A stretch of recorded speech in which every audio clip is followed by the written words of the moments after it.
Bien, bonjour à tous. Je profite d'une petite accalmie pour vous présenter la suite des travaux réalisés dans ce petit jardin, le laboratoire, destiné à la production de légumes et de fruits aux qualités organoleptiques exceptionnelles à nos yeux. Et puis tenter éventuellement, pourquoi pas l'année prochaine, d'augmenter la surface de travail et d'en faire une activité économiquement rentable. Enfin, ça, c'est un autre projet. Alors, ce que nous avons réalisé, eh bien, c'est principalement ces 48 dernières heures. Avant-hier, pour être précis, j'ai reçu l'aide de Maxime, de, de, pardonnez-moi, de Simon et de Christophe, ainsi que Cécile, si je ne me trompe pas, et qui sont venus me donner un coup de main pour installer cette grande bâche.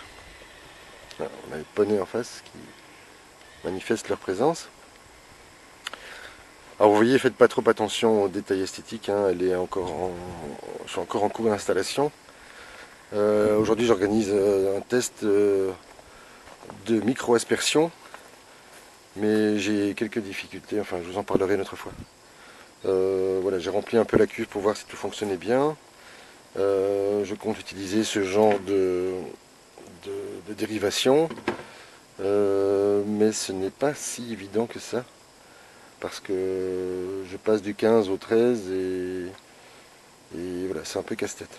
Alors je bâche pour évidemment éviter la trop grande évaporation, parce que la micro-aspersion, ça fonctionne relativement bien. Bon là je l'ai coupé, hein.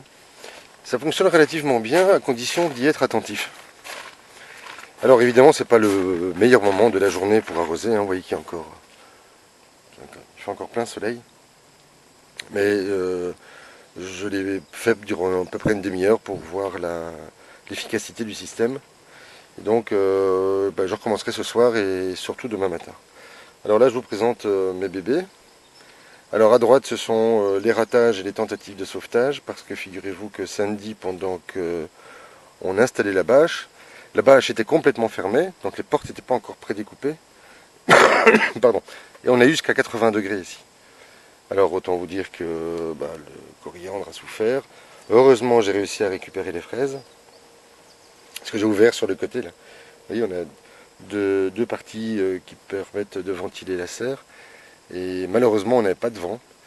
Et ça a contribué à leur dessiccation, donc au dessèchement de la pointe des feuilles. Enfin, toujours est-il que voilà, je vous fais un bref aperçu. Là, ce sont des mini-serres. Là-dedans, il y a de mémoire 20 ou 25 variétés différentes. Mais on en reparlera plus tard. Ils sont juste en couvaison. Et on attend un petit peu de voir leur développement.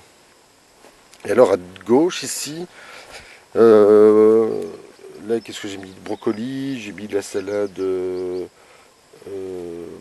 pontée, je crois, ou poêlée, je ne sais plus. Il y a du persil, mais le persil prend énormément de temps à lever.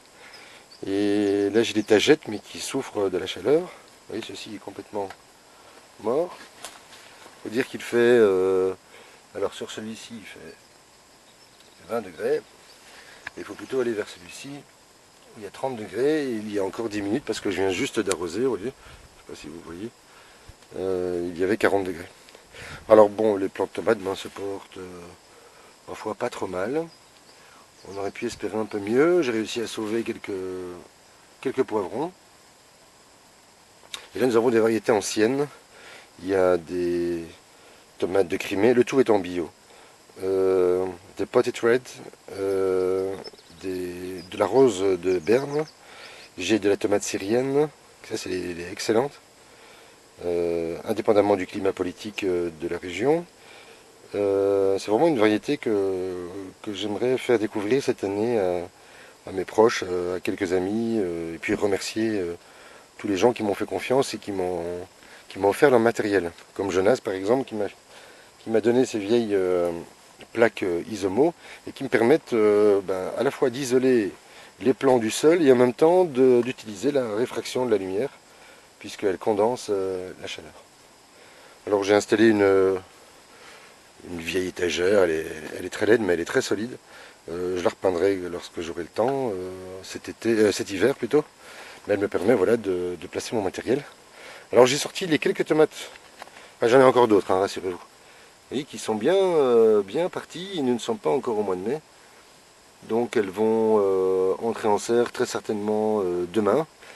Et j'en ferai les tomates couchées. Vous savez, vous les couchez et vous laissez apparaître que la tête. Enfin voilà, je vous montrerai ça dans une prochaine vidéo. Qu'est-ce que je peux vous montrer? Bien voilà, j'ai démonté la serre, la micro-serre que j'avais installée là-bas. Et j'en ai fait c'est une technique toute simple. Hein. Donc j'ai placé les ballots les uns à côté des autres, ils ne sont même pas attachés. Et à l'intérieur, j'ai préparé des semis. Et alors ça, je vous montrerai une prochaine fois. Je ne vais pas le déballer maintenant, je n'ai qu'une seule main libre. À l'intérieur, c'est le principe de la butte sandwich. Et donc ça, je vous montrerai une prochaine fois. Voilà, je vais m'arrêter là. Là-bas, j'ai installé de la roquette, mais je vous le montrerai une prochaine fois. Voilà, je vous dis merci et puis à très vite.